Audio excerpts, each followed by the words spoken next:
আজকের শোতে যাকে মেহমান হিসেবে আমরা পেয়েছি তাকে ভিন্নজন ভিন্ন ভিন্ন নামে চেনে এবং তার অনেক ট্রল নেম আছে।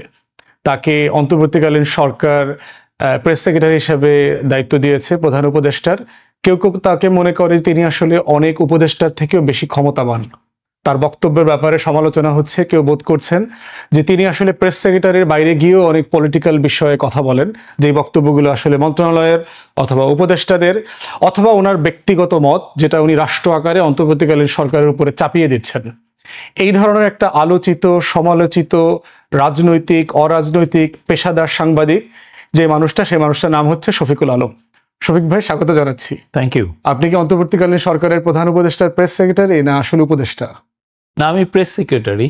কিন্তু আপনার ব্যাপারে তাহলে সবাই মনে করে কেন যে আপনি অনেক পাওয়ারফুল, অনেক উপদেষ্টার থেকেও বেশি পাওয়ারফুল? এটার কারণ হচ্ছে যে আমাদের যে আসলে আগে যে প্রেস সেক্রেটারি পোস্টটা ছিল সেটা কোনোদিন অ্যাসার্টিভ কোনো পোস্ট ছিল না। প্রফেসর ইউনূসের যে ড্রিমগুলো, উনি যে সংস্কারের যে ভাবনা, সেই ভাবনা তো সবগুলোকে নিয়েই। আমি তার সংস্কারের কথাগুলো তো বলছি। ওনার সংস্কারের ভাবনা হচ্ছে চিটাগাং পোর্টটাকে উনি আধুনিক করবেন। চিটাগাং পোর্টের যে টার্মিনাল ব্যবস্থাপনা, এটা একটা ওয়ার্ল্ডের one of the first class হবে। তো সেইটা করতে গেলে যে এটা ওনার একটা সংস্কারের ভাবনা, কারণ এই চিটাগাং পোর্টের সাথে আপনার জড়িত হচ্ছে আমার সামগ্রিক অর্থনীতি। আমি জব তৈরি করতে পারবো কিনা, বিদেশিরা এসে ইনভেস্ট করবে কিনা। চিটাগাং পোর্ট ইনএফিশিয়েন্ট হলে কেউ আসবে না, এফিশিয়েন্ট হলে সবাই আসবে, বিকজ তাড়াতাড়ি একটা পণ্য বানিয়ে তারা আবার এক্সপোর্ট করতে যাবে। তাহলে আপনার রোলটা তো আসলে মোর দ্যান প্রেস সেক্রেটারি হয়ে গেছে। একই জিনিস, director of communication, press secretary, spokesperson. এটা কারণটা হচ্ছে যে এবং আপনি কমেন্টও করছেন, মানে একটা জিনিস না শুধু আপনি প্রেসকে জানাচ্ছেন আজকের মিটিং এ কি হয়েছে, হ্যাঁ, আপনি ইস্যুটার উপরে মন্তব্যও করছেন, জাস্টিফিকেশনও দিচ্ছেন। না অবশ্যই, এটা তো আমাদেরকে ডিফেন্ড করতে হয়, আমাদেরকে বলতে হয় আমি এই কাজটা উনি কেন করলেন। প্রফেসর ইউনূস কেন মানে একটা বিদেশি কোম্পানিকে, বড় একটা বিদেশি কোম্পানির কাছে কেন টার্মিনাল ব্যবস্থাপনা দিচ্ছেন, তো এটা তো আমাকে বলতে হয়, এক্সপ্লেন করতে হয়। এটা এমন না যে আমি শুধু ইনফরমেশনও দিচ্ছি। আমার তো ওনার যে ভিউটা, ওনার যে ড্রিমটা, সেটাকেও তো বলতে হয়। এবং এটা এই পুরো গভর্নমেন্টটা তো একটা পলিটিক্যাল গভর্নমেন্ট। অনেকে ভাবে যে এটা একটা নিউট্রাল কেয়ারটেকার গভর্নমেন্ট, তা তো না। আমরা একটা বিপ্লবের ফসল। গণঅভ্যুত্থানের সরকার তো অরাজনৈতিক হবে। হ্যাঁ হ্যাঁ, তো ফলে এই কথাগুলো, এই সংস্কারের কথাগুলো তো আসে। আর সংস্কার, বেশিরভাগ সংস্কারই পলিটিক্যাল। আপনি যেটাই ধরতে যান না, এটা কি পলিটিক্যাল না? রাজনীতির বাইরে তো আসলে কিছু নাই আর কি। তো সেই জন্য ওই কথাগুলো বলতে গেলে অনেকে মনে হয় যে আর ওনার তো এটা বলা উচিত না। এটা কি মানে এরকম একটা ব্যাপার কিনা, যেমন আপনাকে যারা বহু বছর থেকে চেনে, আপনাকে তো সাংবাদিক আকারে চেনে, মাঠে ঘাটে ব্যাচ পরে পরে দৌড়াইছেন, জুলাই আগস্টে দেখছি কত ঝুঁকি নিয়ে আওয়ামী লীগ বিরোধী আন্দোলনের সময় সেই মির্জা ফখরুলকে যখন একা রেখে মির্জা ফখরুল একা বসেছিলেন, সেই বিখ্যাত একটা ছবি, এবং আপনি এটা নিয়ে লম্বা লিখেছেন। মানে বিএনপির নিয়ে বোধহয় আমি কত 100-200 লেখা লিখছি। হ্যাঁ, এবং রিসেন্টলি আপনি সালাউদ্দিন আহমেদের সামনে লিখেছেন। তাহলে বিষয়টা কি এরকম যে আপনাকে যারা আগের রোলটাতে দেখে অভ্যস্ত, যে ধরেন আপনি এখন 50+, তো সাডেনলি এমন একটাতে রোল দেখছে যে এই রোলটার সাথে যারা দেখছেন তারাও আসলে রিঅ্যাডজাস্টমেন্ট করছেন না? এটার কারণ হচ্ছে যে প্রেস সেক্রেটারির যে রোল গ্লোবালি, একটা যে প্রেসিডেন্ট, এটা হলো প্রেসিডেন্সিয়াল প্রেস সেক্রেটারি, যেরকম পুরো সবার কথাই বলেন, এই রোলটা আমি অনেক ক্ষেত্রে মানে খুবই সেন্ট্রালাইজড রোল, তো এইটাই অভ্যস্ত ছিলেন না আগে যারা প্রেস সেক্রেটারি গত 50 বছর। তারা তো সেইভাবে এসে 15 দিন কি প্রেস কনফারেন্স করেছে, তারা জীবনে প্রেস কনফারেন্স করেন, 50 বছর হয়নি। কিন্তু প্রেস কনফারেন্সের একটা সমালোচনা কিন্তু আছে যে অন্তর্বর্তীকালীন সরকার দায়িত্ব নিয়েছে প্রায় 10 মাস, কিন্তু প্রফেসর ইউনূস কিন্তু কোনো প্রেস ব্রিফিং করেন নাই। এটা কি ট্রাম্প আসেন? মানে আমরা কিন্তু প্রেসিডেন্টদেরকে দেখেছি, তারা কমেন্ট করেন। প্রেসিডেন্টরা তখনই আসেন যখন তারা প্রেস কনফারেন্স করেন, হচ্ছে একটা ভিজিটিং একটা ওয়ার্ল্ড লিডার আসলো। প্রফেসর ইউনূসে যখন আনোয়ার ইব্রাহিম এসেছিলেন, তখন তো উনি প্রেস কনফারেন্সে ছিলেন দুইজনে। জাতিসংঘের মহাসচিব যখন এসেছেন তখন তো আমরা দেখি নাই না, উনি চান নাই। এটা ইউএন এর তরফ থেকে এটা ছিল যে এটা ইউএন চিফ সাথে আমাদের ফরেন এটা এই প্রোটোকলের একটা ইস্যু আছে এখানে। কিন্তু আপনারা বোধ করেন না যে গণঅভ্যুত্থান পরবর্তী যে আমরা যে একটা নতুন জবাবদিহিতার বাংলাদেশ দেখতে চাই, সেখানে সেই সরকার প্রধান হিসেবে উনি সমালোচনা করুক সরাসরি, সেই আলোকেই উনি এই প্রতি সপ্তাহে 3টা করে প্রেস কনফারেন্স। ওইখানে আমরা এমন করেছি যে এইখানে কিন্তু আমরা রেস্ট্রিকশনও রাখি নাই। এনি জার্নালিস্ট, বাংলাদেশের যে কোনো জার্নালিস্ট ওইখানে যেতে পারে। এবং আমরা খুব রেস্ট্রিকটিভ এরিয়াতেও করছি না, আমরা ফরেন সার্ভিস একাডেমিতে করছি। যে কোনো জার্নালিস্ট, সে একদম ময়মনসিংহের একটা ডেইলি রুজ জার্নালিস্ট যদি ঢাকায় এসে কোশ্চেন করতেন, হি ক্যান। এবং আমরা ম্যাক্সিমাম কোনো দিন এমন হয় না যে আমরা বলছি যে না আর বেশি কোশ্চেন নিব না, কোশ্চেনগুলো এক্সস্ট করে তখন আমরা প্রেস কনফারেন্সগুলো শেষ করি। তো এটা তো ওনারই ব্রেন চাইল্ড, উনি তো এটা ইনস্টিটিউট করেছেন যাতে যত কোশ্চেন আছে এই গভর্নমেন্ট সম্পর্কে তারা কেন যেতে এই কোশ্চেনটা করতে পারে। এবং সেই জায়গার থেকে এই প্রশ্নগুলো উঠছে, বিকজ অনেক কোশ্চেন আছে যে রিলেটেড মিনিস্ট্রির কোশ্চেন এসে পড়ে, তখন আমাদেরকে উত্তর দিতে হয়। তারপরও কি মানে আপনি বোধ করেন না যে ধরেন 10 মাস হয়ে গেছে, আজকে 10 মাস কাইন্ড অফ 5 আগস্টকে যদি ধরি, যে প্রধান উপদেষ্টা একবার জাতির আমি তো তার কথাই প্রেসের মুখোমুখি হওয়া দরকার, তার কথা রিজার্ভেশন আছে মনে করেন? আমার মনে হয় এটা, আমি তো তার কথাটাই বলছি। আচ্ছা, আমি কি তার বাইরের কথা বলছি? আমার তো ভিউ বলছি না। তারপরে ধরেন head of state kind of যিনি আছেন, আমার মনে হয় না এটা ল্যাক অফ আন্ডারস্ট্যান্ডিং এর ইস্যু। আপনি মানে আমাদের যারা এই বিষয়গুলো নিয়ে জানাশোনাটা একটু কম আছে, আমরা তো ওইভাবে অভ্যস্ত না। 10 মাস কাজ করার পরে কি আপনি আর সাংবাদিক আছেন না? আপনি এখন কি আসলে, আপনাকে যখন আপনি রিফ্লেক্ট করেন, মানে আপনার পেশাটা কি এখন আসলে? আমি মনে করি প্রজাতন্ত্রের কর্মচারী আপনি এখন, মানে আপনি এখন প্রজাতন্ত্রের কর্মচারী। আমি অবশ্যই প্রজাতন্ত্রে, যেহেতু আমার একটা পোস্ট আছে, প্রজাতন্ত্রের কর্মচারী। অ্যাট দ্য সেম টাইম যে বিপ্লবটা হলো, যেই গণ অভ্যুত্থান হলো, গণ অভ্যুত্থানের সরকারের যে চিন্তা ভাবনা, সেটা যেহেতু প্রফেসর ইউনূস সবাইকে বলতে চান, তার আমি একটা কন্ডুইট হিসাবে কাজ করছি। সেভাবে আমি বলছি যে না, ওনার কথাগুলো বলছি, মানুষের সাথে একটা ব্রিজ বিল্ডিং করা। এবং এটা আমার মনে হয় যে আমরা যথেষ্ট অ্যাকাউন্টেবল ছিলাম, যথেষ্ট যে কেউ যে কোনো সময় কোশ্চেন করতে পারে। আমরা এমন কিছু রিফর্ম এনেছি প্রেসে। কোনোদিন আপনি শুনেছেন যে প্রেস মানে প্রাইম মিনিস্টার প্রেস সেক্রেটারি বা প্রেস উইংয়ের থেকে কোনো প্রেস রিলিজ ইস্যু হতে? আমরা প্রতিদিন 10, 15, 20, 30টা পর্যন্ত প্রেসে যা হয় পুরোটা দিয়ে দিই। আজকে যেমন কালকে গুম কমিশন মিটিং করলো, গুম কমিশন বললো যে তাদের 7টা চ্যাপ্টার তারা ওপেন করতে পারবে, বাকিগুলো পারবে না। তা আমরা বললাম কি ওকে, তাহলে আমরা প্রতিদিন 7টা চ্যাপ্টার দিলে মানুষ এটা নিতে পারবে না। আমরা এখন কি আজকের থেকে আমরা 2টা, কালকে 2টা, তারপরে ঈদের দিন হয়তো বা করবো না, তারপরে আবার 2টো, তারপরে 1টা, মোট 4 দিনে আমরা এটা রিলিজ করবো, গ্র্যাজুয়ালি রিলিজ করবো। তো এই কাজগুলো তো আমরা করছি। আগে এগুলো কি হয়েছে কোনোদিন? আমরা যারা রাজপথে ছিলাম, আপনি ভিন্ন প্রফেশনাল ক্যাপাসিটিতে রাজপথে ছিলেন। 10 মাসের আগের সেই যে রক্তস্নাত রাজপথ, এবং আপনি বিশ্ববিদ্যালয় পাড়া, এবং এমন হয়েছে আপনার ফ্যামিলিকে নিয়ে আপনি রাস্তায় ছিলেন। জি, আপনি এরকম ছবি দেখেছি, ভাবিকে নিয়ে আপনি, এবং এই ক্রিটিক্যাল টাইমে কারফিউ চলছে, তার ভিতরে আপনি ঘুরে বেড়াচ্ছেন। মানে রিফ্লেক্ট করে আপনি এই 5 তারিখটাকে কিভাবে দেখেন? এটা আমাদের অভাবনীয় একটা মানে আন্দোলনের একটা, আমি সূচনা পর্ব বলবো, আমি বলবো না শেষ। এটা আমাদের একটা সূচনামূলক একটা ভিক্টরি হয়েছে। আমি মনে করি যে এটা চলছে, স্ট্রাগলটা অনেক দিনের, অনেক বছর। আমরা যে রাষ্ট্রটা নির্মাণ করতে চাই, সেটার আমরা একটা শুরু করছি, যেটা হাসিনার আউস্টারের মাধ্যমে হয়েছে। এটা একটা আনবিলিভেবল। আমি তো অন্যান্য, আমার হিস্ট্রি খুব ভালো পড়া আছে, আমি এইরকম দেখি নাই এরকম আন্দোলন বাংলাদেশে। বদরুদ্দিন ওমরের ইন্টারভিউতে কিন্তু বলেছে, উনি যেহেতু প্রায় শতবর্ষের বাংলার ইতিহাস, আমি এই লেভেলের গণ আন্দোলন না আপনি আগে পুরো এশিয়া অঞ্চলেই উনি বলছেন 71 ক্র্যাকডাউনটা কোথায় হয়েছে? ঢাকা ইউনিভার্সিটিতে, ঠিক আছে, তার বাইরে বা আপনার পুরন ঢাকার কিছু অংশে, হ্যাঁ, বা লার্জলি ঢাকাতে, রাজারবাগ আর পিলখানা, এই তো। কিন্তু আপনি এইখানে দেখেন এমন কোনো ইউনিভার্সিটি নাই যেখানে নামে নাই, এবং এমন কোনো ইউনিভার্সিটি নাই যেখানে ফ্রন্ট ভাগে মেয়েরা ছিল না। সব লেয়ার আফটার লেয়ার, এত ব্রিলিয়ান্ট একটা আন্দোলন। এবং তারা কি চায় দেখেন, খুব কি মানে হেডলাইন দিয়ে সংস্কার চায় তারা। তাদের এই যে দেয়ালগুলোকে তাদের চিঠি বানিয়ে ফেলেছে যে আমি এটা চাচ্ছি, তুমি গ্রাফিতিটা দেখো। মানে এটা মানে এই যে একটা আন্দোলন, এই যে একটা, ওটাই তার ক্যানভাস। কেউ তো ওদেরকে শিক্ষা দেয় নাই যে তুমি যা ইয়েতে করো, এই জন্য ওইখানে দেয়ালে লিখে দাও। এটা তো মানে সে আমাকে তার সবাইকে চিঠি পাঠাচ্ছে যে আমি এই জিনিসগুলো চাই। না, আমি এটার কোনো তুলনা দেখি না আমাদের হিস্ট্রিতে।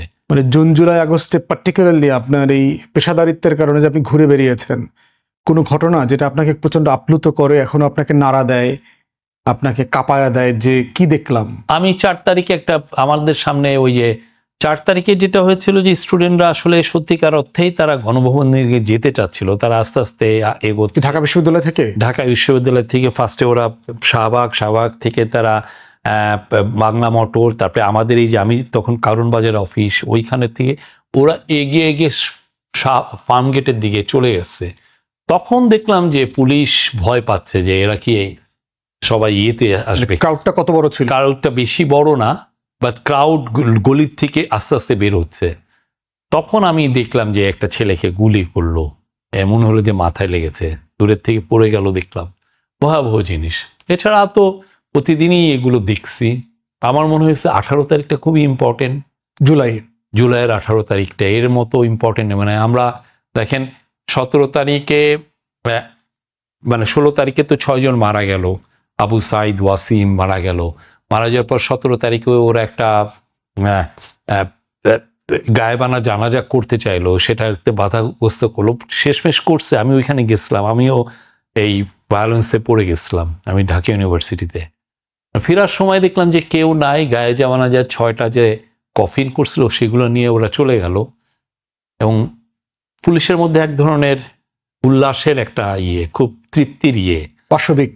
হ্যাঁ, না পাশবিক না, পুলিশের চিন্তাটা হচ্ছে যে পুলিশ ততক্ষণে পুরো হলগুলোকে ভ্যাকেট করে দিচ্ছে। আমরা তো আসছি হেঁটে হেঁটে, আমি আসছি, পুলিশে 2-1জনকে জিজ্ঞাসা করলাম, উনি বোধহয় এডিসি না কি ছিলেন। হ্যাঁ, তো ওরা বললাম যে কি হয়েছে, কয় না শেষ। কেন শেষ? কারণ হচ্ছে তাদের ধারণা হচ্ছে যে যেহেতু পুরো বাংলাদেশের থেকে পাবলিক ইউনিভার্সিটির হলগুলো ভ্যাকেট করা হচ্ছে, এখন আন্দোলন আর জমবে না। ওরা কি করবে আন্দোলন? প্রাইভেট ইউনিভার্সিটি ছেলেরা তো আন্দোলন করে না, ঠিক না? তো পরের দিন মানে আমিও মনে করলাম যে ইটস ওভার। হ্যাঁ, আমার বসদেরকে আমি জানালাম, এবং ওই দিন রাত্রে আবার যাতে আন্দোলনটা না বাড়ে, রাতের থেকে আবার ইন্টারনেট ক্ল্যাম্প ডাউন করলো। পরের দিন সকালে পুরো ঢাকা শহরে বোধহয় আমি আমার ইন্টারনেটটা রিইনস্টেট হয়েছে। মানে ইন্টারনেট তো শাটডাউন হয়েছিল। হ্যাঁ, মানে ওই সময়টা কি করেছেন? ওই খবর পাঠিয়েছেন কিভাবে দুনিয়াতে? আমাদের একমাত্র আমাদের অফিসে ইন্টারনেটটা আমরা ভিস্যাটের মাধ্যমে পেয়ে গেছি। মানে এটাকে এএফপি অ্যারেঞ্জ করে দিয়ে? এএফপি অ্যারেঞ্জ করছে। এএফপির মাধ্যমে আমরা আসলে অনেক দিন ধরেই একটা সার্ভিস নিচ্ছিলাম, ওদেরকে আমরা অনেক টাকা দিচ্ছিলাম। আমারও চিন্তা হয় যে আমি এত টাকা দিচ্ছি কেন। তো এটা হচ্ছে যে ক্রাইসিস সময় এটা কাজে লাগতে পারে, এই চিন্তা করে। তো 18 তারিখের থেকে আমরা ইন্টারনেট পেয়ে গেলাম।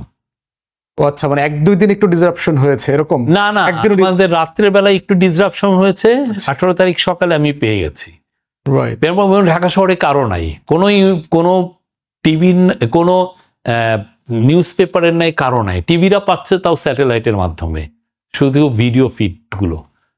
তো 18 তারিখে 11টার সময়, আমি এটা ইন্টারনেটের সাইটটা পরে আসছি, 10, 10:30, 11টার থেকে আমার যারা বের হয়েছে তারাও রিল্যাক্স মুডে বের হয়েছে, যে আন্দোলনটা তো আর জমবে না।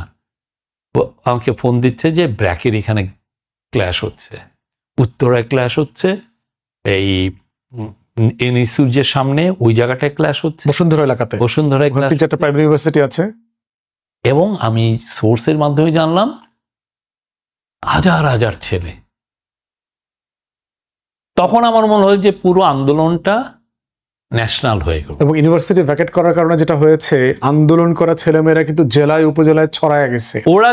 ওদের সাথেই না, এটা প্রাইভেট ইউনিভার্সিটি গুলো নামলো না। ধরেন ঢাকার বাইরে আগেও নেমেছে, বাট এটা খুবই স্মল আকারে, এই প্রথম লার্জ স্কেলে। মানে যেটা হচ্ছে 16-17 তারিখে সারা বাংলাদেশে ওই আবু সাইদের ভিডিওটা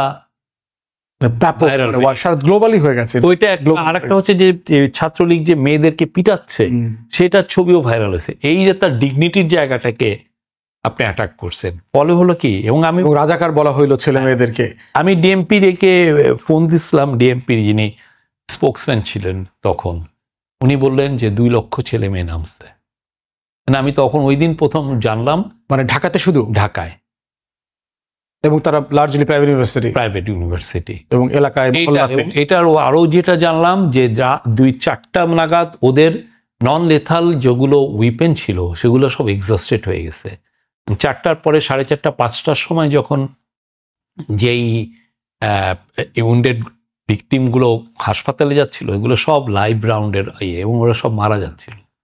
এর আগের পর্যন্ত আমি শুধু আহত হয়েছে, অনেক পেলেট খেয়েছে, অনেক শটগানের খেয়েছে, কিন্তু ওই দিনটা আমার মনে হয় যে মোস্ট রিমার্কেবল। ওই দিন পুরো আন্দোলনটা সারা বাংলাদেশের হয়ে গেছে, সারা মানুষের হয়ে গেছে, মানে এলিট বলেন আর নন এলিট বলেন, মানে আন্দোলনটা আরবানাইজড হয়ে গেছে একদম। এটা পুরো সারা বাংলাদেশে সবাই নেমেছে। ওই দিনের পরে মৃত্যু যেই পরিমাণ হয়েছে, আর আমি ইন্টারনেটে যেটা হচ্ছে যে আমি ইন্টারনেট পেলাম, পাওয়ার পরে জানাজানি হয়ে গেল যে এপি ইন্টারনেট পেয়েছে। এখন আমার কাইন্ড অফ একটা হাব হয়ে গেছে কিনা সবাই। তখন মোরাল ডিলেমা হচ্ছে যে আমি কি একা ইউজ করব নাকি সবাইকে নিয়ে ইউজ করব। ওদের কারো ইন্টারনেট নাই, আর ইন্টারনেট না থাকলে আপনি নিউজটা আপনি ফোন করে পাঠাতে পারবেন, কিন্তু ছবি পাঠাতে পারবেন না, ভিডিও পাঠাতে পারবেন না। রাইট। তো বাই 12টার মধ্যে আমি বসদেরকে বললাম যে we don't have any choice, আমি সবাইকে অ্যালাউ করছি। তো পরের 6-7 দিন যেটা হলো যে আমার এখান থেকে বাংলাদেশের যত বিদেশি নিউজ গেছে সব আমার এখান থেকে গেছে, এবং আমার এটা খুবই কনসিডারেবল একটা risk. International new York Times বলেন, এপি বলেন, রয়টার্স বলেন, ওয়াশিংটন পোস্ট বলেন, স্প্যানিশ নিউজ এজেন্সি বলেন, গার্ডিয়ান বলেন, শহীদুল আলম বলেন, যে যেখানে যায় যেখানে বাইরে লিখতেছে, নেত্র নিউজ বলেন, যারাই বাইরে পাঠাচ্ছে আমাদের এখান থেকে যায়। এবং আমার কাজটা তখন হচ্ছে যে আমি রেশনিং করছি, আমার তো পিসি হচ্ছে 5-6টা। আপনি তখন তো ভালো টাকা ইনকাম করতে পারতেন চাইলে। আমি সবাই বলছি তুমি 10 মিনিটের বেশি পাঠা, কারণ আরেকজন এসে সেও পাঠাবে। এমন কাউকে আমার 5 জনের অফিস সিকিউরিটি থ্রেটও হয়ে গেছে ভয়াবহ। এই লোকগুলো যারা আসতেছে তারাও আবার যে আবার আরাফাতকে বলছে যে উনি কিন্তু এই কাজটা করছে, ওটাও বলেছে। হ্যাঁ, তখন কি আপনি কোনো হুমকি শিকার হয়েছে? আমি যেটা শুনছি, আমাকে বিবিসিতে সাউথ এশিয়ার যে চিফ ছিল তখন, সে আমারে বলছে যে আরাফাত তাকে বলছে যে এপিস যেটা করতেছে এপি কে আমরা দেখবো, শাটডাউন করে দেবো। হ্যাঁ, সিমিলারলি ওই থ্রেটটা তানভীর ভাইকেও এটা বলছে। আল জাজিরার তানভীর ভাই ওনাকে সাক্ষাৎকার নিতে গেছিলেন, তো ভয়টা কাজ করে নাই তখন। তো আজকে এই 10 মাস পেরিয়ে এসে আপনার জায়গা থেকে আপনার পারফরমেন্স কিভাবে দেখেন, অথবা অন্তর্বর্তীকালীন সরকারকে আসলে আপনি কতটুকু রিপ্রেজেন্ট করতে পেরেছেন? আমার মনে হয় যে আমার কাজটা কি মেসেজিং করা, আমরা কি করছি সেটা মানুষজন জানে। আমি মনে করি যে আমরা যে কাজগুলো করছি সেই কাজগুলো আমরা কি মানুষকে বলতে পারছি কিনা, আমরা ভালো মতো বলতে পারছি। এবং গিভেন দ্য সিচুয়েশন যে প্রেস অনেক ক্ষেত্রেই হোস্টাইল, সেই হোস্টাইল একটা প্রেসকে আমি নেগোশিয়েট করে ফ্রিডম অফ প্রেসটাকে ইনশিওর করে, আমি কাউকে তো থ্রেট দিতে পারি না, সে আগের জায়গায় তো যেতে পারি না, এই তুমি এই নিউজটা কেন করলা, সেই জায়গাটাকে সামনে রেখে আমরা আমাদের যতগুলো মেসেজ আমরা কি করছি, প্রফেসর ইউনূসের এই বিষয়ে সংস্কার ভাবনাটা কি, বা উনি এটা নিয়ে কি ভাবছেন বা কি করছেন, প্রত্যেকটা জিনিস আমি মনে করি যে ভালোভাবে আমরা দিতে পেরেছি। সেটা নিয়ে অনেক কোশ্চেন হতে পারে, অনেক সময় আমার কোশ্চেন কথা অনেকে ভাবছেন যে এটা কি পলিটিক্যাল কথা নয়, কিন্তু দেখেন এই গভর্নমেন্টটা তো পলিটিক্যাল একটা গভর্নমেন্ট, ঠিক না? এটা যেমন ধরেন আমার আওয়ামী লীগের অপকর্মর কথা তো আমার বলতে হয়, আমি তো নিউট্রাল কিছু না। আওয়ামী লীগের ক্ষেত্রে অন্তত আমাদের যা যা ওরা করেছে সেটা আমি বলবো না। হাসিনা পালানোর খবরটা কি আপনি আমি প্রথম ব্রেক করেছেন বলে, বাট যমুনার ফুটেজটা সবচেয়ে বেশি দেখা হয়েছে আর কি, যে মানুষ দেখছে যে প্লেনে করে।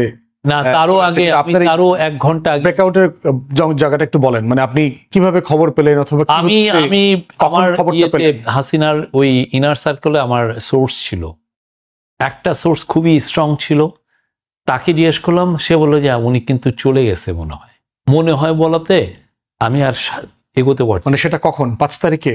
5 তারিখ 12:30 পৌনে 1টার দিকে। আচ্ছা, তখন সেনাবাহিনীর প্রধান বক্তব্য দেন না? আমি বলছি তো আমি ওনাতে শুনলাম, শোনার পরে আমি আমার বসদের কাছে বলছি হাসিনা চলে গেছে, আবার বলছে মনে হয়, আবার আমি ফোন দিলাম, উনি ওইবার ফোন দিলেন না। তারপরে 2-3 বার ট্রাই করার পর আবার দিলেন। এবার উনি ডেফিনেটলি বলছেন যে না, শি হ্যাজ লেফট। হ্যাঁ, কোথায়? ইন্ডিয়ার দিকেই চলে গেছে। মানে তখন কি অলরেডি বিমানে উঠে গেছে? না, চলে অলরেডি রওনা দিয়ে দিচ্ছে, মানে 12:30 গণভবন থেকে বের হয়ে গেছে। হ্যাঁ হ্যাঁ, একটা। তারপরে আমি আরো ডিটেল জানলাম, সে বললো যে তাদের কাছে ইনফরমেশন আসলো যে উত্তরার থেকে 4-5 লোক ছেলেমেয়েরা আসতেছে, প্রোটেস্টাররা, একটা কলাম অফ পিপল, আর এই শনি রাখলে এখান থেকে 3-3.5 লাখ। এবং মিরপুরের একটা কলাম। হ্যাঁ, ওইটা আমাকে বলে নাই। আমি এই 2টা কলাম আসাতে এসএসএফ এর এরা বলছে যে যদি এরা আসে আমরা আপনার থেকে প্রোটেক্ট করতে পারবো না, এবং আমরাও লিঞ্চড হব সবাই, পাবলিক। তো তারাই বলে তাকে জোর করে নিয়ে গেছে যে ইউ হ্যাভ টু লিভ। উনি প্রোটেস্ট করতেও চেয়েছে, এবং উনি সাথে সাথে বিটিভিকে ডাকছে যে বিটিভি যাতে এসে তার একটা জাতির উদ্দেশ্যে ভাষণটা রেখে। ওরা এসেছে, ওইটাও সময় দেয় না, because they didn't have the time.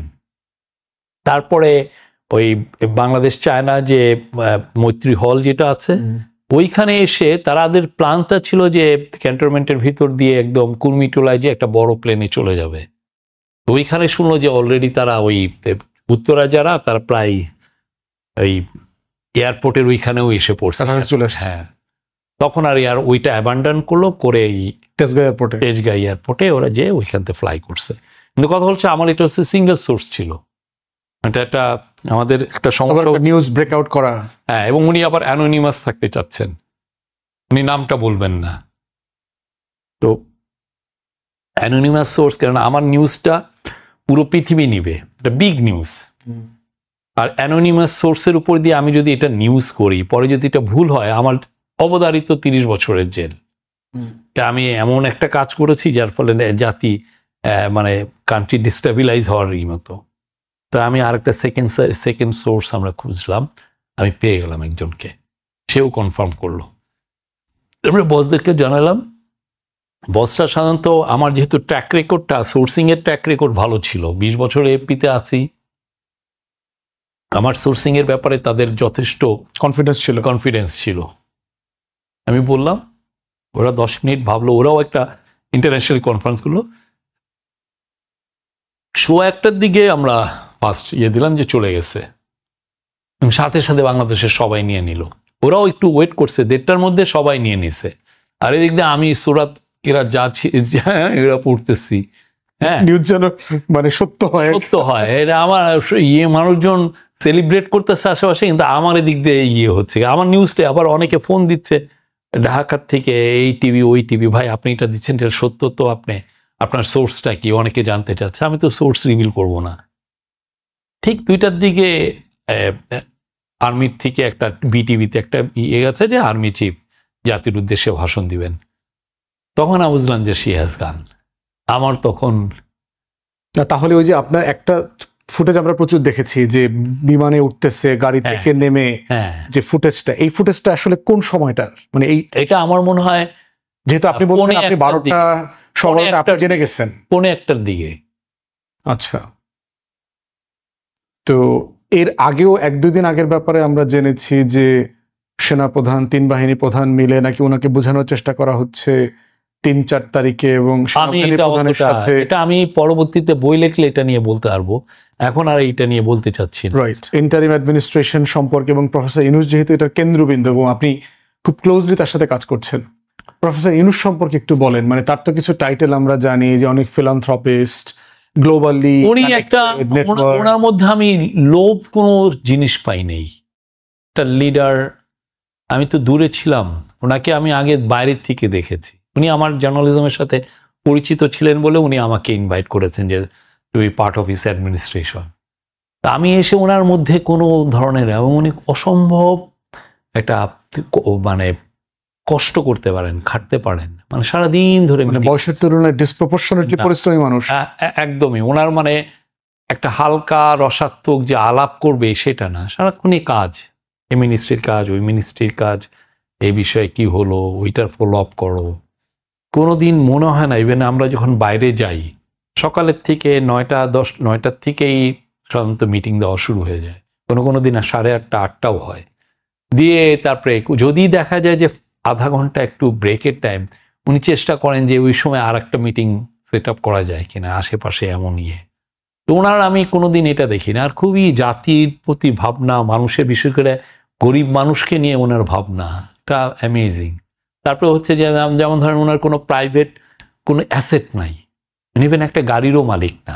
এই যে গ্রামীণের যে হাজার কোটি টাকা ট্রাস্ট, এই যে ওনার ফ্যামিলিকে নাকি বিভিন্ন জায়গাতে ট্রাস্টের সম্পত্তি বানিয়ে টানিয়ে দিয়েছেন, এরকম এই যে কথাগুলো, ওনার যতগুলো গ্রামীণ প্রতিষ্ঠান আছে কোনোটাই ওনার একটা শেয়ার নাই, কোনোটার কোনো ওনারশিপ ওনার নাই, এগুলো সব ট্রাস্ট। কিন্তু এই যে অনেকগুলো বিষয় রিসেন্টলি লেখালেখি হচ্ছে, উনি আসার পরেই ওনার কোনো 500 কোটি টাকা কর রেয়াত নিয়েছে, সেগুলো আপনি লাইসেন্স সংস্থানের লাইসেন্স নিয়েছেন রিক্রুট করবে, এগুলো আগে অ্যাপ্লিকেশন গুলো ছিল, হাসিনার আমলের অ্যাপ্লিকেশন গুলো ছিল। মানে এগুলো কোনোটাই 10 মাসে আবেদন করে না সুবিধা নিয়ে না না না না। আর ওনার তো প্রাইভেটলি তো উনি বেনিফিটেড হচ্ছেন না কোনোটাতেই। যেমন ধরেন উনি গ্রামীণ এমপ্লয়মেন্ট, সেটা 2009 সালে উনি সৌদি আরব গিয়েছিলেন। সৌদি আরবে যে উনি সৌদিতে সৌদি জার্মান একটা হাসপাতাল গ্রুপ আছে, তারা ওনাকে বললেন যে আমরা নার্স চাচ্ছি তোমাদের এখানে এবং মেডিকেল স্টাফ, তুমি 300 জন আমরা চাচ্ছি, তুমি কি দিতে পারবা কিনা। ওনার সাথে সম্পর্ক ভালো হয়ে গেল। তো উনি আসলেন, এসে যেটা করলেন যে এটা করতে হলে তো ইউনির রিক্রুটমেন্ট লাইসেন্স, উনি ওইটা লাইসেন্সের জন্য ওই যে গ্রামীণ এমপ্লয়মেন্ট করলেন, করে এটা অ্যাপ্লিকেশন করলেন। কিন্তু ওই তো অ্যাপ্লিকেশন ওইখানেই ফ্রোজেন, কারণ সে হাসিনার আমল, হাসিনা তাকে দেখতে পারে না। তো আপনি দেখেন ওই সময় যদি 2009 ওই অ্যাপ্লিকেশনটা হতো, আমি ওদের গ্রামীণ এমপ্লয়মেন্টের এদের সাথে কথা বলেছি, তারা বলে মিনিমাম 10,000 ছেলে মেয়েকে আমরা পাঠাতে পারতাম সৌদি আরবে, শুধু নার্স হিসেবে, নার্স বা মেডিকেল প্রফেশনাল হিসেবে। হ্যাঁ, এবং এটা skill job, high paid job এবং উইদাউট এনি খরচ। ওনার একটা বিশ্ববিদ্যালয় লাইসেন্স হয়েছে দেখলাম, সেটা উনি 2012-13 সালের দিকেই ওনারা ইউজিসিতে গিয়েছেন, যে জিজ্ঞেস করেছেন যে উনি একটা ইউনিভার্সিটি করতে চান, কারণ ওনার তো অনেক ডোনার আছে, উনি একটা অনেক বড় বিশাল একটা ইউনিভার্সিটি করতে চাচ্ছেন, বাংলাদেশের বেস্ট ইউনিভার্সিটি করার ওনার স্বপ্ন আছে। তো সেটা করার জন্য ওনার ফান্ডিংও আছে, গভর্নমেন্টের থেকে একটা টাকা উনি নিচ্ছেন। কিন্তু ইউজিসিতে যখন ওনারা লোকরা গেলেন, তাকে নিরুৎসাহ, না আপনার এটা দিবে না কেউ, সরি। এবং সে আলোকে উনি 2013 না 14-তে উনি ওই গ্রামীণ যে ইউনিভার্সিটি, তারা 200-300 বিঘা জমিও কিনে রেখেছে, সরকারি জমি না, প্রাইভেট এর থেকে এই পূর্বাচলে। এখন এটার তাহলে কি এখন ওই সময় ওই অ্যাপ্লিকেশনটা পায় নাই, তারপরে এই গভর্নমেন্টে এসে এই অ্যাপ্লিকেশনগুলো প্রসেস করে পেয়েছে, এটার মধ্যে মানে অসততাটা কি? আর এই কোম্পানিগুলো কি, আপনি যারা রিপোর্টগুলো করছে, হ্যাঁ, এই জিনিস, তারা কিন্তু এই লোকগুলোর সাথে কেউ কথা বলতে যাচ্ছে না।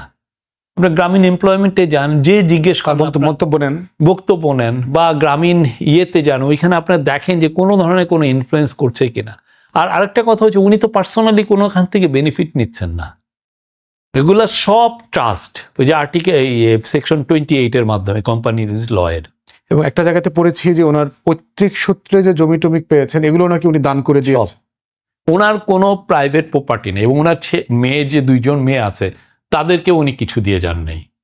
আমি আপনাকে রেকর্ড দিয়ে বলতে পারি যে ইভেন একটা গাড়িও ওনার নাই। আর উনি খুবই তো একটা খুবই নির্লোভ নির্মোহ একটা লাইফ লিড করেন। ওনার যে একটা ভালো কাপড়ের প্রতি ফ্যাসিনেশন আছে তা না।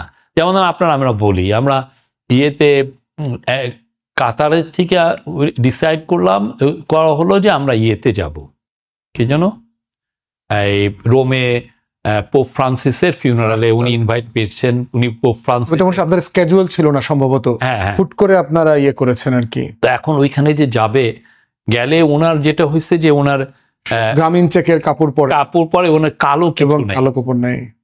কালো কাপড়টা কই পাওয়া যায়?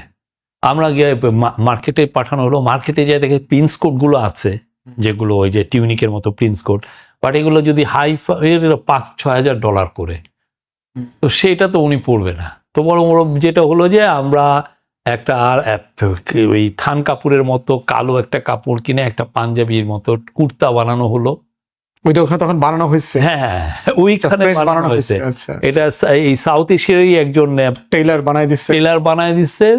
এবং সব মিলে খরচ বাংলাদেশি টাকায় 5,000 টাকাও না।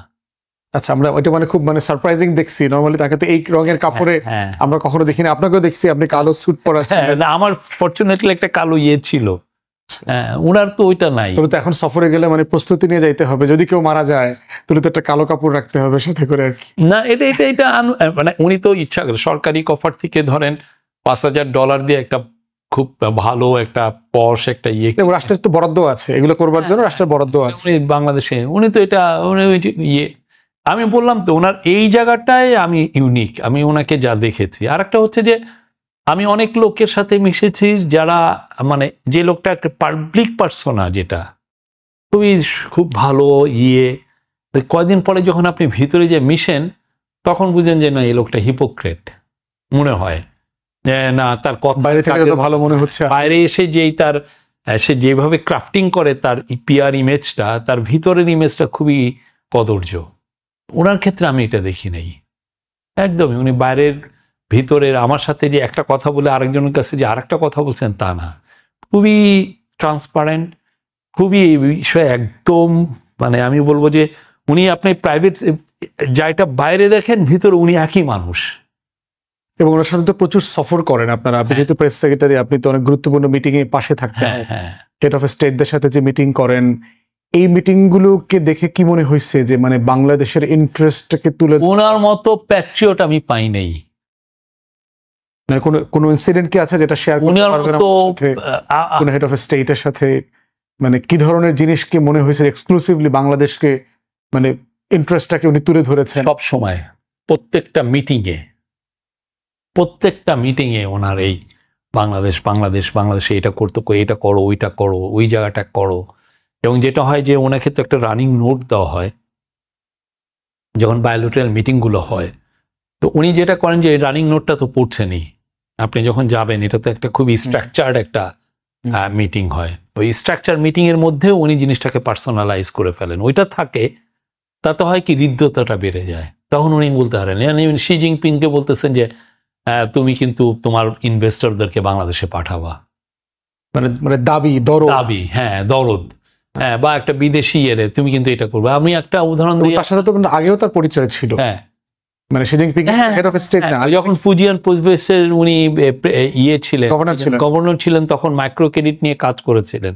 ফলে উনি প্রফেসর ইউনুসকে চিনেন। 2009 সালে ওনাদের দেখা হয়েছে। ঠিক তেমনি আপনাকে নিউ ইয়র্কে আমরা আসি, নিউ ইয়র্কে যেটা হচ্ছে যে প্রফেসর ইউনুস আমাদের হঠাৎ করে, আমরা যখন এই গভর্নমেন্টটা আসলো দেখা গেলো যে আমরা অনেকের লোন পেমেন্ট করতে পারছি না।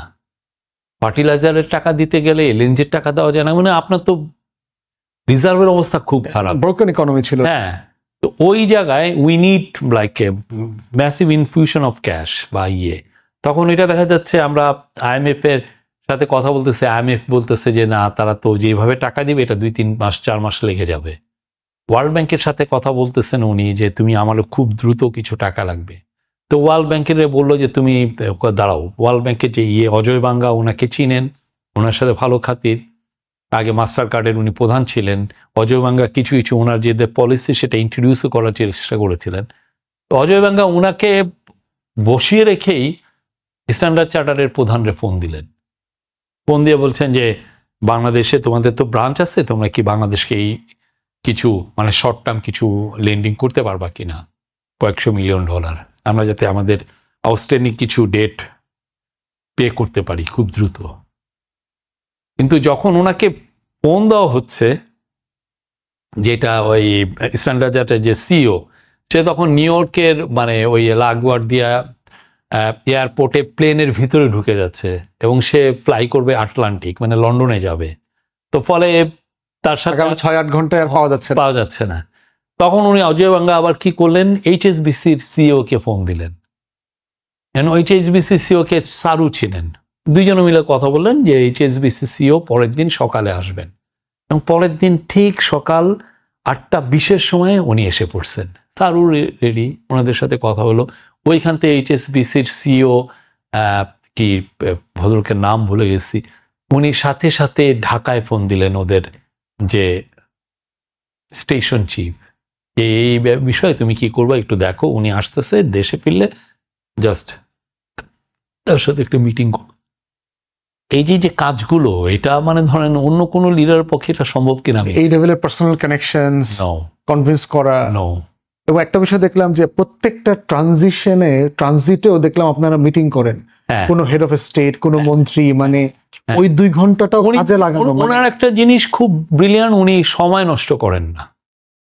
কাজ মানে যেটা আমরা ওয়ার্ল্ড কাপ বলি, ওনার কোনো সময় নষ্ট আমি দেখি নাই। কিছু করতেছেন বা কিছু লিখতেছেন বা ক্লান্তিকর না, মানে আপনারা যারা পাশাপাশি কাজ করেন। এটা হয় কি, আমার যেমন বিদেশে গেলে প্রচুর লিখতে হয়, প্রচুর লেখা। এটা তো আমরা আগে যাতে ইভেন আপনি যে আগে যেটা হতো যে ইভেন ইয়ের মিটিংগুলো, ডিনার বা ব্রেকফাস্ট, ওইখানে দেখা যাচ্ছে অনেককে ইনভাইট করা হতো, কিন্তু আগের লিডাররা সেই রকম ইন্টারাকশন করতে পারতেন না। আর উনি হচ্ছেন সবাইকে, ওনার কারণে অনেকে আসে আর উনি সবার সাথে মিটিং করেন, ফলে ডিনারটাও দেখা যাচ্ছে যে একটা মিনিংফুল একটা ইনকাম, বাইলেটারাল মিটিং এ পরিণত হয়ে যায় আর কি। আমি ওনার একটা সময় অনুভূতিটা খুব জিনিস। আর উনি খুবই এক কথার মানুষ। আমি ওনার সাথে কাজ করে দেখছি, আমি একটা কথা দিলাম, স্যার এই কাজটা আমি এখন করে দিব, এই কাজটা যদি পরে ওই দিন না হয় উনি সরাসরি বলবেন, মনে থাকে একদম ধরে ফেলবেন, এই তুমি না এটা বলছিলে, এটা দিবা। বা এক সময় রাত 12টার সময় আমাকে মিলাই, তুমি তোমার কাজটা তো দিলা না। তো এখন যেই প্রফেশনালিজমের কথা আপনি প্রফেসর ইউনূসের কথা বলছেন, আমরা যখন ক্যাবিনেটের দিকে তাকাই, আমি তো ক্যাবিনেট থেকে এই প্রফেশনালিজম দেখি না। ওনারা যেটা হচ্ছে যে ওনারাও কাজ করছেন, কথা হচ্ছে যে ওনারা অনেকে মিডিয়া সার্ভি না হওয়াতে ওনাদের কাজগুলো আসছে না। আমরা যেটা ফরচুনেটলি যে কাজটা করব সেটা হচ্ছে যে আমরা এই 5 অগাস্টে আমরা প্রত্যেকটা মিনিস্ট্রি গত 1 বছরে কি কাজগুলো করলো, কি ধরনের রিফর্ম, কি ধরনের অ্যাডমিনিস্ট্রেটিভ রিফর্ম করেছে, যেটা রিফর্ম কমিশনের মাধ্যমে যে রিফর্মগুলো আর যেগুলো আমরা মনে করেছি যে হওয়া উচিত, সব মিলে এগুলো প্রত্যেকটা মিনিস্ট্রি বুকলেটগুলো বের করবে। আপনারা দেখবেন সবাই কাজ করছে। আমি বলতে পারি it's a fantastic ministry, bunch of good people. একটা বিষয় হলো যে গুড পিপলের ব্যাপারে আমাদের হয়তো খুব বেশি সন্দেহ নাই যে দুর্নীতি করছেন, 1-2 জনের ব্যাপারে কিছু ইস্যুজ আছে, বাট ও লার্জলি ক্যাবিনেটের ব্যাপারে ফাইন্যান্সিয়াল করাপশনের ব্যাপারে কোনো কথাবার্তা তেমন বড় আকারে নাই, কিন্তু পারফরমেন্সের ব্যাপারে যথেষ্ট আমি মনে করি তারা কাজ করতে পারছে কিনা, পারফরমেন্স কি, কিছু কাজ যেগুলো হচ্ছে না সেটার মূল কারণ হচ্ছে খুবই স্ট্রাকচারাল প্রবলেম। আমাদের আসলে মানে ব্যুরোক্রেসির এফিসিয়েন্সি খুবই লো। তারপরে হচ্ছে যে আপনার অনেকের মন্তব্য শুনলে মনে হয় ওনারা আসলে গণ অভ্যুত্থানকে ধারণ করেন কিনা। না, সেটা তো আপনার মনে হয় 1-2টা দিয়ে তো আমি যে ক্যাবিনেট মিটিং গুলো তো আমি থাকি, প্রত্যেকটা তো দেখি, অবশ্য ওনারা ধারণ করেন, চেঞ্জ আনতে চান, মানুষের মঙ্গলের জন্য যা যা করার দরকার করতে চান। কথা হচ্ছে যে আপনি যেই মেশিনারি দিয়ে কাজ করবেন, যে মেশিনটা আপনার হয়ে কাজ করবে, যাকে দিয়ে আপনি মোটরটা ঘুরাবেন, সেই মেশিনটা তো রাস্টি, সেই মোটরটা তো খুবই ইনএফিশিয়েন্ট একটা মেশিন। তো তাকে আপনি গ্রিস ট্রিজ দিয়ে কত দূরে এগোবেন? কিন্তু ওইটাকে আপনাদের শুরু থেকে এটা বোঝা দরকার ছিল কিনা যে আপনি যে একটা বিশাল স্বপ্ন নিয়ে আসতেছেন, এই মেশিনে এখনই গ্রিস দেওয়া শুরু করা দরকার, তা না হলে অপারেট করতে পারবেন না। সেক্ষেত্রে যেটা হচ্ছে যে আমার ব্যুরোক্রেসিকে চেঞ্জ করতে হবে, তাহলে আমার মানে ইভেন সেক্রেটারিও আমার আনতে হবে বাইরের থেকে। তো সেই তো আমার কনস্টিটিউশনের সেই প্রভিশন, তাহলে আমার কনস্টিটিউশনকেই আমার চেঞ্জ করতে হবে। ঠিক আছে, সেই বিপ্লবটার ধারণ করে তো আমরা আসছি কিনা সেটা নিয়ে তো একটা বড় ডিবেট আছে। এবং এটা আমরা তো ফিল করতেছি যে সিভিল মিলিটারি ব্যুরোক্রেসির একটা বড় অংশ আসলে অন্তর্বর্তীকালীন সরকারকে তার সরকার মনে করে কিনা, 1400 শহীদের সরকারকে সে আসলে ওন করে কিনা। না, এদের অনেকে তো ধরেন আগের বেনিফিশিয়ারি, ঠিক না, আগের রেজিমের। আর আগের রেজিমে তো কোনো এফিসিয়েন্সির কিছু না, তার কাছে পার্টি লয়ালটিটাই ছিল, ফলে যে লোকগুলো লয়াল ছিল এবং যারা এফিসিয়েন্ট কিনা সে তো ওইটার দিকে তাকায় নাই। এছাড়া অন্যান্য মিনিস্ট্রিগুলো দেখেন কিছু কিছু লিগাল রিফর্ম আমরা খুব ভালো করতে পেরেছি, আরও হবে। আমি তো মনে করি যে বাই দ্য টাইম আমরা যখন এই গভর্নমেন্ট যখন দায়িত্ব ছাড়বে তখন আরো অনেক হবে। ব্যাংকগুলোকে দেখেন একদম কিচ্ছু রেখে যায় নাই।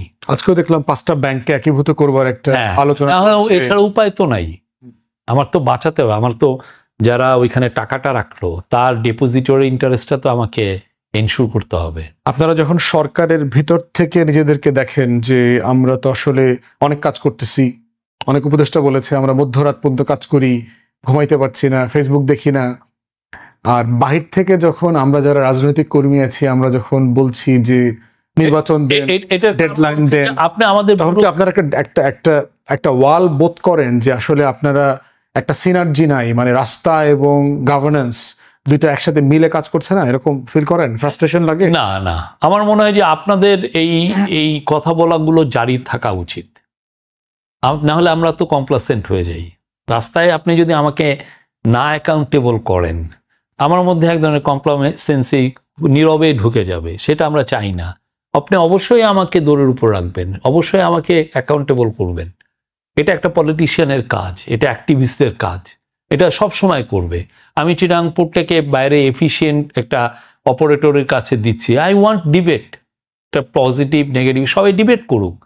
আমি আমার কেসটা বলছি যে this is what happen across the globe, সবাই এই কাজটা করছে। এখন আপনি এসে যদি বলেন যে না এইটা ঠিক হচ্ছে না, তুমি এই করো, এইভাবে আমরা যেভাবে এক্সিস্টিং করছি সেটা, তখন আমি চাই কি পুরো সবাই এর মাধ্যমে, এই ডিবেটের মাধ্যমে এটা ইনফর্ম হোক। তো বাট আপনারা যেটা দেখছেন যে অনেক ক্ষেত্রে হচ্ছে না, বা যেই আপনারা যেই গতিতে দেখতে চাচ্ছি সেটা না হওয়ার মানে দেখতে পাচ্ছি ইনএফিশিয়েন্স, একটা ব্যুরোক্রেসি। এবং এটা আপনি যদি ক্ষমতায় আসেন ইউল ফেস ইট। বিএনপি ক্ষমতায় আসলে, এনসিপি আসলে, যেই আসুক দে উইল ফেস ইট। অনেক দেশে আপনি দেখবেন যে ওই দেশে যতটা না পলিটিক্যাল কারণে এরা অনেক বড় হয়েছে, দেশটা এগিয়েছে, তার চেয়েও বেশি হয়েছে তাদের এফিশিয়েন্ট ব্যুরোক্রেসি। সিঙ্গাপুরের ঘটনায় আমরা দেখেছি, দেখেন আপনি তাইওয়ান দেখেন, জাপান দেখেন, সাউথ কোরিয়া দেখেন, they have fantastic bureaucrat, and this bureaucrats মানে আনবিলিভেবল জানে, তাদের যে জানা তো মানে মাননীয় প্রধান উপদেষ্টাকে কাছ থেকে কখনো দেখেছেন কি এরকম যে উনি পলিটিশিয়ান, পলিটিক্যাল পার্টিজের উপরে ফ্রাস্ট্রেটেড, যে যেই স্বপ্ন নিয়ে আপনারা সবাই মিলে আমাকে ডেকে নিয়ে আসছেন, আপনারা তো হেল্প করছেন না, আপনারা শুধু নির্বাচন চাচ্ছেন, আপনারা সংস্কারের ব্যাপারে আমাদেরকে সাফিসিয়েন্টলি গাইড করছেন না, এই ফ্রাস্ট্রেশন কি আপনারা? না, খুব যে ফ্রাস্ট্রেশন তা না, উনি তো কাজ করছেন, আর হতাশা সেরকম আসে না। যেটা হয় যে মাঝে মধ্যে মনে হয় যে মানুষগুলো হয়তো বা ওনাকে ভুল বুঝছেন। মানে এটাকে গুড এনাফ যে না আমি আর পারছি না, আমি ছেড়ে দেবো, এটা বলার জন্য কি এটা কি গুড এনাফ? আমি এই বিষয়তে একটা এপিসোড একটা কিছুদিন আগে তো একটা হয়েছে, আমি এই বিষয়ে বলবো না, বাট যেটা হচ্ছে যে উনি তো নিজে তো এক কথার লোক, খুবই আমি উনি খুবই এক কথা, মানে ওনার সেন্স অফ ডিগনিটিতে লাগছে। উনি তো এটা বলেন যে না আমি তো বলেছি যে জুন 30-এর মধ্যে আমি ইলেকশন দিব।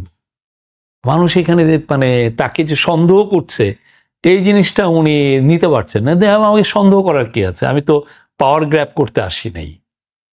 সন্দেহ করবার একটা জায়গা বলছে যে আপনারা যখন অনেক গুরুত্বপূর্ণ বিষয়ে পলিটিক্যাল পার্টির সাথে কথা বলেন, কিন্তু যখন করিডোর নিয়ে আলোচনা হচ্ছে অথবা পোর্টের মতো গুরুত্বপূর্ণ বিষয় নিয়ে আলোচনা হচ্ছে তখন আপনারা পরামর্শ করছেন না, অথবা যে বাজেটের মতো একটা বড় ঘটনা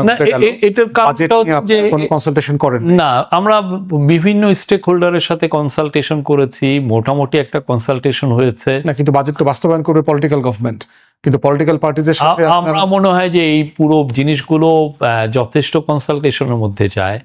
আর কিছু কিছু জায়গায় আমরা তো যেটা হয় যে কথা যে একদম হয় না তা না, প্রত্যেকটা নিয়েই কথা হয়। আর আমরা তো উনি কথাগুলো যে বলেন, যেমন চিরাং পোর্ট নিয়ে, উনি তো নিজে চিরাং পোর্টে গেছেন, he has made the case for like leasing the terminals to top DP World, হ্যাঁ, টপ পোর্ট অপারেটরস এর কিয়েতে। এখন হচ্ছে যে যেই ডিবেটটা সেটা তো আমরা পত্রিকার মাধ্যমে পাচ্ছি, সবাই ডিবেট করছে, বা আমরা এক ধরনের কথা বলছে, আপনারা এক ধরনের কথা বলছেন, বিএনপি এক ধরনের কথা বলছে, আমরা আমাদের কেসটা বলছি।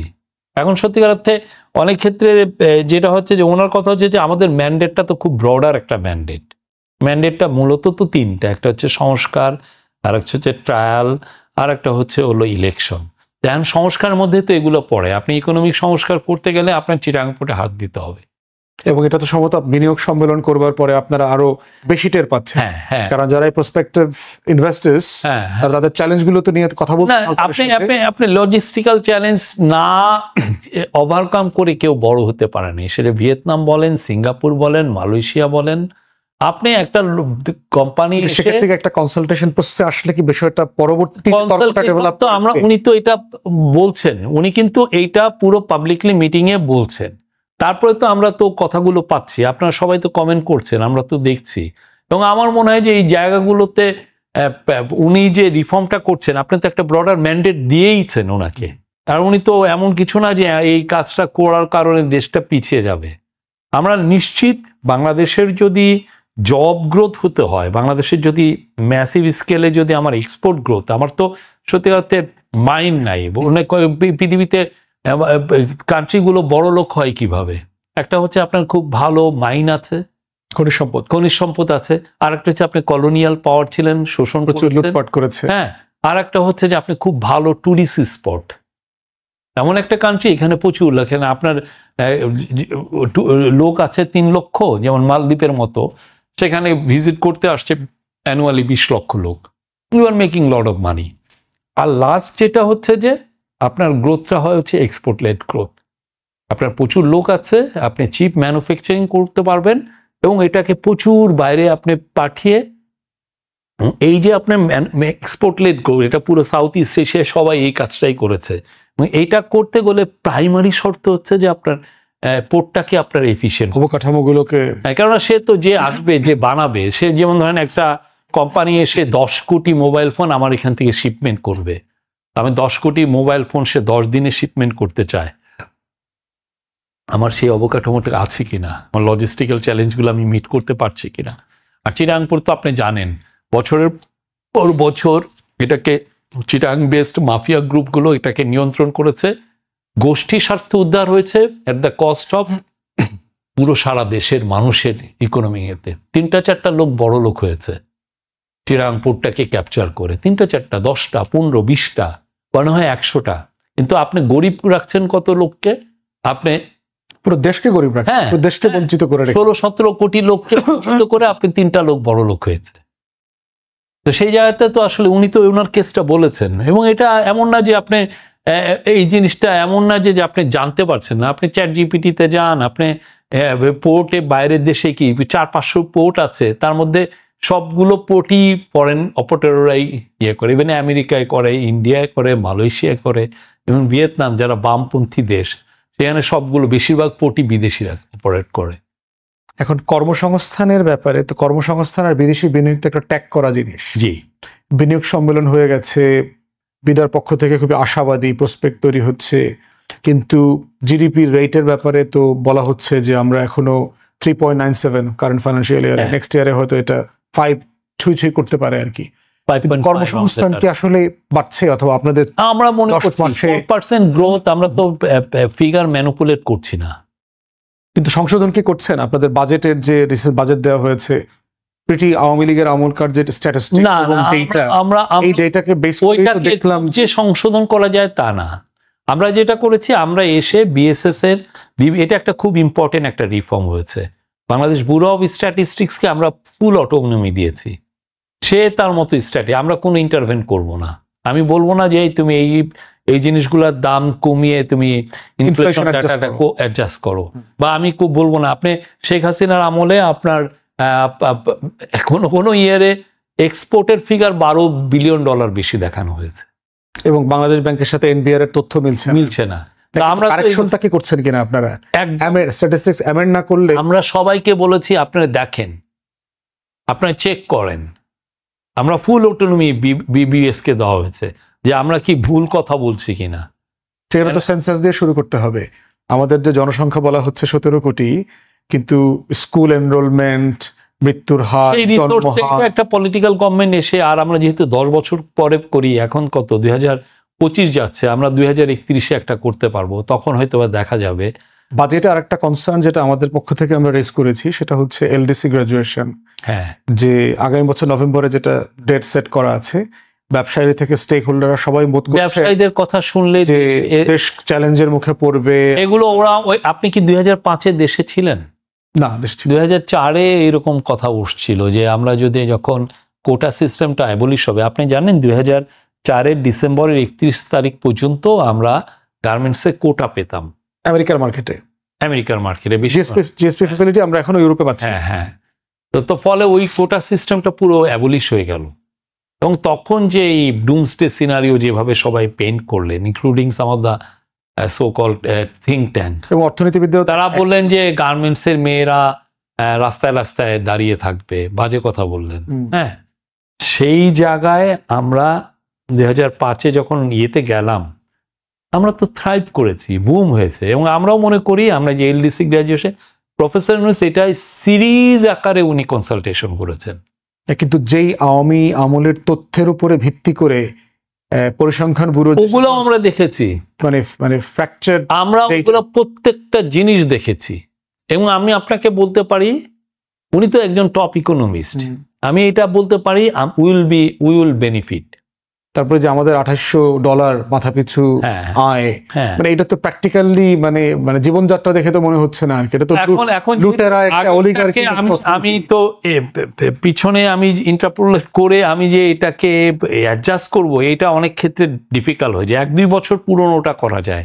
আপনি চুরিটা করেছেন 2009-10-এর দিকে, 11 দিয়ে, ওই ডাটাকে নিয়ে টান দিলে তো হয় না, ওইটা অ্যাডজাস্ট করা যায়। তারপরে আপনি চিন্তা করেন একটা ব্রোকেন ইকোনমি, যার আপনি ব্যুরোক্রেসির কথা বলেছেন, আপনার ইনএফিশিয়েন্ট ব্যুরোক্রেসি, আপনার দেশ ডিজিটালাইজেশন হয় নাই, এইরকম একটা বাস্তবতায় আপনি যে লেভেলের রিফর্ম করে এলডিসিতে যাওয়া উচিত চ্যালেঞ্জ ফেস করবার জন্য, আমরা মনে করি আমরা টেক অফে আছি। এবং আমরা এটা কি সাসপেন্ড, এটা নিয়ে আমি সময় বাড়ানো দরকার কিনা। নিউ ইয়র্কে ওনার এটা বিগ মিটিং ছিল, একে সিরিজ আকারে উনি মিটিং করেছেন। ড্যাভোসে উনি এটা নিয়ে সিরিজ আকারে মিটিং করেছেন। এটা নিয়ে আমাদের ইনসাইট, এই ইন্টারনাল কনসালটেশন অনেক সিরিজ আকারে হয়েছে। এবং দেন আমরা এই ডিসিশনে হয়েছে যে ওকে, লেটস গো ফর ইট। মানে কিন্তু চ্যালেঞ্জগুলো ফেস কিভাবে করবেন, যে একটা প্রথাগত বাজেট চ্যালেঞ্জ ফেস করার আমাদের অনেকগুলো টুলস আছে, এবং ওইটার জন্য কাজও হচ্ছে। আমরা প্রফেসর ইউনূসের message to the people, don't worry, trust us, it is like আমাদের ইজি স্মুথ একটা ল্যান্ডিং হবে, নো ওয়ারিস। আর একটা বিষয় হচ্ছে মিডিয়া একটা বড় চ্যালেঞ্জের ব্যাপার আমরা দেখতে পাচ্ছি আর কি, যেহেতু আপনারা ফ্রিডম অফ এক্সপ্রেশন এবং গণমাধ্যমের স্বাধীনতায় বিশ্বাস করেন, ডিজিটাল সিকিউরিটি অ্যাক্ট দিয়ে অত্যাচার নির্যাতন করার কোনো প্র্যাকটিস আপনারা করতে চান না, কিন্তু প্রোপাগান্ডা যেটা হচ্ছে এটা তো আপনার অন্তর্বর্তীকালীন সরকার ফেস করতে পারছে বলে মনে হচ্ছে না। এইখানে প্রেস ইউনিটের একটা কম্পিটেন্সের ঘাটতি আছে কিনা? না, এইটার জন্য এটা হচ্ছে কি, এই ডিবেটটা আমাদের সোসাইটিতে খুব স্ট্রংলি আসা উচিত। আমি প্রেস ফ্রিডমকে আমি ফুললি দিচ্ছি। হ্যাঁ, অনেকে অনেক কথা বলে যে এই যা সাংবাদিকদের এগেনস্টে কেস হয়েছে, কিন্তু আমরা বলতে পারি গভর্নমেন্টের যে মেশিনারি, যেটাকে দিয়ে সে রিপ্রেস করে, ফ্রিডম অফ প্রেসকে সে মাজল করে, আমরা কোনো মেশিনারি ইউজ করছি না, না এটা অ্যাডমিনিস্ট্রেটিভ ওয়েতে, না লিগাল টুল দিয়ে, না সিকিউরিটি এজেন্সিগুলোকে ইউজ করে, কোনোটা দিয়ে আমরা করছি না। না করার পরে যেটা হচ্ছে একটা বক্তব্য যেটা আমি ইন্টারপ্রেট করা হয়েছে, আমি বলি না করার পরে যেটা হচ্ছে কি, সবাই প্রচুর ফেক নিউজ করছেন। আর একটা ক্লিক বেট জার্নালিজমের একটা কম্পিটিশন আছে। এই কম্পিটিশন ফেক নিউজ প্লাস হচ্ছে রেমন্যান্ট অফ দ্য ওল্ড রেজিম, যারা মেনে নিতে পারছেন না এই চেঞ্জগুলো, সবাই মিলে একটা এই ফেক নিউজের একটা ইন্ডাস্ট্রি হয়ে গেছে। মানে এটাকে আপনি কিভাবে ট্যাকেল করবেন? ট্যাকেল করার জন্য যেটা বিদেশে, আমার মনে হয় যে আমি পার্সোনালি সাজেস্ট করি যে আমরা ইউকের মডেলে যাই। আপনি ভুল নিউজ করছেন, আপনার নিউজের মাধ্যমে দেশে ডিস্টেবিলাইজেশন হচ্ছে, এবং এটা যদি ভুল হয় অফকমের মতো প্রতিষ্ঠানকে রেফার করে দাও, অফকমে রেফার করলেন বা আপনার পেনাল্টি হবে। তো প্রেস ইনস্টিটিউট এখানে আছে, প্রেস আপনি একটা লোককে কনসিস্টেন্টলি বলছেন সে দ্বৈত নাগরিক, সে আপনাকে টিভির সামনে যে বলছে যে আমি বাংলাদেশের পাসপোর্ট ছাড়া আমি কোনো কিছু হোল্ড করি না, তারপরেও আপনি বলছেন। এবং এটার পাশাপাশি আরেকটা যেটা হচ্ছে এই জন্য আমার মনে হয় আমাদের পেনাল্টি ইন্ট্রোডিউস করা উচিত। কিন্তু প্রেস কাউন্সিলকেও তো আপনারা কি সেভাবে জবাবদিহিতার আওতায় আনার যে কাঠামো, প্রেস কাউন্সিল আমার মনে হয় না ওইভাবে এটা ইয়ে করা যাবে। আমার মনে হয় এইখানে ডিফামেশন ল এর ক্ষেত্রে we need to introduce penalties. এই জায়গাটা আমাদের, মানে আমি সরকারি কর্মচারীরা বেতন কম পাচ্ছেন, হ্যাঁ, বা আমরা যেই ধরনের অনলাইনে গিয়ে দেখবেন যে কিছু লোক কোনো পড়ালেখা করে না, যে একের পর এক মিথ্যা কথা বলে। আপনি আমার ক্যারেক্টার অ্যাসাসিনেশন করছেন, আমার করছেন, আমি কি এই লোকটাকে প্রোটেকশন দিব না? ল তো শুধুমাত্র জার্নালিস্টদের প্রোটেক্ট করবে না, জার্নালিস্ট যে লোকগুলোকে ক্ষতিগ্রস্ত করছে ভিকটিম হচ্ছে তাকেও তো প্রোটেক্ট করবে। কিন্তু ওই প্রোটেকশনের ব্যাপারে কিন্তু কোনো আলাপ নাই। সেই আলাপটা আমার মনে হয় পলিটিক্যাল পার্টিগুলোর থেকে উঠা উচিত।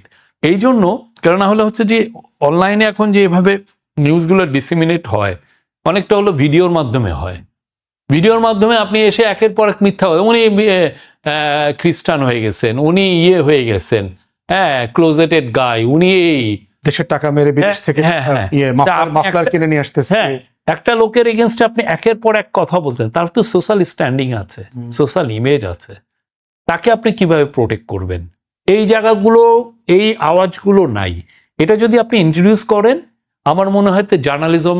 মানে সেটা আপনারা করছেন না কেন? মানে আপনাদের তো একটা তথ্য মন্ত্রণালয় আছে। আমাদের তথ্য মন্ত্রণালয়ের চেয়েও এটা আমার মনে হয়, এটা আমি করতে গেলে যেটা হবে, যে আউটক্রাইটা হবে না, আপনি কনসালটেশন করেন, আপনি সাংবাদিকদেরকে নিয়ে বসেন। আপনারা তো মিডিয়া কমিশন একটা করেছেন, কিন্তু মিডিয়া কমিশনের রিপোর্ট পড়ে তো মনে হয়েছে দুই একটা গণমাধ্যমের পক্ষ থেকে ওটার রিপোর্ট লিখে দেওয়া হয়েছে।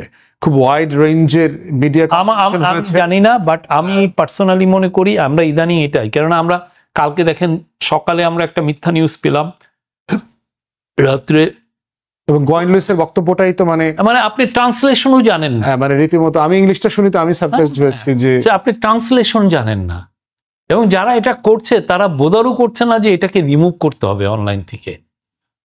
এবং আপনি যে রিগ্রেট করবেন, আপনি যে সরি বলবেন যেটা আমার এটা ভুল হয়েছে, এর সরিও বলছে না।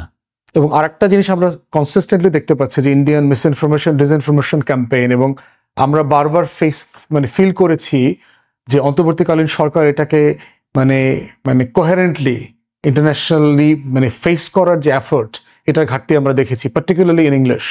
এবং প্রচুর ডিপ্লোম্যাটরা আমাকে পার্সোনালি বলেছে যে বাহির থেকে, যার দেশ থেকে তারা যখন বাংলাদেশকে গুগল করে, প্রত্যেকটা নিউজ সাইট আসে হচ্ছে ইন্ডিয়ান সাইট।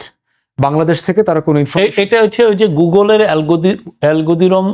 অ্যালগোরিদমকে তারা কিন্তু আসলে নাইও তো। যেমন আপনি, আমাদের কোনো ইংলিশ ভালো টকশো নাই, আমাদের ইংলিশ কনভারসেশন নাই, ইংলিশ নিউজ না, এটা অনেক বেশি। মানে বিটিভি আছে, আমরা তো নিজেরা করলে এটা ভালো হবে না, তখন রিহ্যাবিলিটেশন সেন্টার হবে না। যদি বিটিভি একটা ইংলিশ সার্ভিস ওই এগেন রিহ্যাবিলিটেশন সেন্টার হবে না। কিন্তু বিটিভির এখনকার নিউজ আইটেম তো যথেষ্ট রিজনেবল মনে হয়েছে। না, রিজনেবল মনে হলো আমার মনে হয় যেগুলো আপনি যখনই নতুন করতে যাবেন, ইট উইল বি, ওই যে আমি আমার চাচতো ভাইকে ঢুকাবো, আপনি আপনার ঢুকাবেন, এবং একটা খুবই ওই আমার ঘাড়ের উপরে একটা ইনএফিশিয়েন্ট অর্গানাইজেশন হবে, 300, 500, 600 কোটি টাকা আপনার প্রতি বছর ট্যাক্স পেয়ারের দিয়ে আপনি আপনার আত্মীয় স্বজনকে পুষবেন।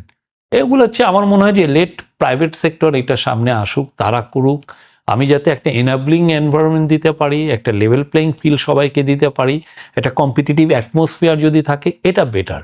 আমি পার্সোনালি মনে করি সরকারি এই কাজগুলো এরা করতে পারছে না। আপনি বিএসএস দেখেন না, পুরো ডাম্পিং গ্রাউন্ড করে রেখেছে। এই জার্নালিস্ট লিডার ছিলেন, তার ছেলেকে ঢুকিয়ে গেছে, তার মেয়েকে ঢুকিয়ে গেছে, তার চাচতো ভাইকে ঢুকিয়ে, যাদের আসলে কোথাও চাকরি ছিল না তাকে। একটা স্টেট নিউজ এজেন্সি তো একটা সংবেদনশীল প্রতিষ্ঠান, সে যে নিউজগুলো করবে সেই নিউজটা রিফ্লেক্ট হবে হচ্ছে সরকারের কথা, ন্যাশনাল উইল। হ্যাঁ, তো সেইটা রিফ্লেকশন, ওইটা রিফ্লেক্ট করার মতো ওই ট্যালেন্টেড ছেলেই নেই, বিকজ সবই তো ডাম্পিং গ্রাউন্ডের ফসল। 20, 30, 40 বছর ধরে যে ডাম্পিংটা হয়েছে, তারাই এখন এসে লিড করছেন। এখন আমরা আলোচনাতে যেটা দেখতে পাচ্ছি যে ডিসেম্বর থেকে মার্চ এপ্রিল নাগাদ সম্ভবত নির্বাচনের একটা গণদাবি, অথবা ইভেন অন্তর্বর্তীকালীন সরকারও হয়তো এটা বিবেচনা করতে পারে, যেহেতু মে জুনটা আবহাওয়াটা বৈরী থাকবে। তো যদি ধরেন মার্চ এপ্রিলে নির্বাচন হয়ে যায়, মার্চ এপ্রিলে শফিকুল আলমকে আমরা কি বলবো? সাবেক প্রেস সেক্রেটারি, না জাতীয় সংসদ সদস্য, উপদেষ্টা? মানে আপনি 2026-এর মে জুনে আপনি কোথায় দেখছেন? আগে আমি প্রচুর লিখতাম, প্রতিদিন 1, 2, 3 হাজার ওয়ার্ড লিখতাম। সামনে আমার দিনগুলোতে মনে হয় যে ঘরে বসে সারাদিন যদি লিখতে পারি, বিশেষ করে প্রফেসর ইউনূসের সাথে আমার দিনগুলো, এই পুরো 1-1.5 বছর, যতদিনই আমরা অন্তর্বর্তীকালীন সরকারের 2 বছর 1.5 বছর, এটা তো আর এই বর্তমান সময় রাতে বাসায় গিয়ে কি ফিল করে যে ভুল করেছি, ঠিক হয় না, না, এটা আমার আশা এইটা কেন করলাম না, ওইটা কেন করলাম না, প্রচুর ভুল করেন মানে, অথবা রিগ্রেট করেন প্রতিদিন কাজে যে দেশ সাপেক্ষে আসলে ঠিক প্রফেসর করেন নাই? ইউনূসের এখানে একটা খুব ফিলোসফি হচ্ছে, তুমি ভুল করবা, আবার শুধরাবা, আবার ভুল করবা, ট্রায়াল অ্যান্ড এররের মধ্যেই আমরা সবাই যাচ্ছি। বাট তোমার ফোকাসটা কি, আমরা কি ওই জায়গায় যেতে পারছি কিনা? এবং সেটা কি মনে হয়েছে অন্তর্বর্তীকালীন সরকার কালেকটিভলি, লার্জলি, মোটা দাগে 24-এর গণ অভ্যুত্থানকে ধারণ করেই কাজ করছে? আমার মনে হয় আমাদের চ্যালেঞ্জগুলো, আমরা অনেক বেশি অ্যাওয়ার্ড ছিলাম না, এখন এসে আমরা আরো বেশি অ্যাওয়ার্ড হচ্ছি যে চ্যালেঞ্জগুলো অনেক টাফ, বা ব্যুরোক্রেসি বা পলিটিক্যাল অ্যাক্টরগুলো তাদের ইচ্ছার সাথে আমাদের বাহির থেকে রাষ্ট্রকে দেখা আর রাষ্ট্রের ভিতরে থেকে এটা রাষ্ট্রকে দেখা, এই জায়গাটাতে। এটা এনিওয়ে, শফিক ভাই, আপনি লম্বা সময় দিলেন আমাদেরকে, আমরা অনেক কৃতজ্ঞ। Thank you. প্রিয় দর্শক, শ্রোতা, ভাই বোনেরা, আপনারা এতক্ষণ ধরে শুনছিলেন অন্তর্বর্তীকালীন সরকারের প্রধান উপদেষ্টার মহোদয়ের প্রেস সেক্রেটারি শফিকুল আলম ভাই, ওনার সাথে লম্বা খোলামেলা কথা বললাম আর কি। ব্যারিস্টার ফুয়াদ, সবাই ভালো থাকবেন, সুস্থ থাকবেন।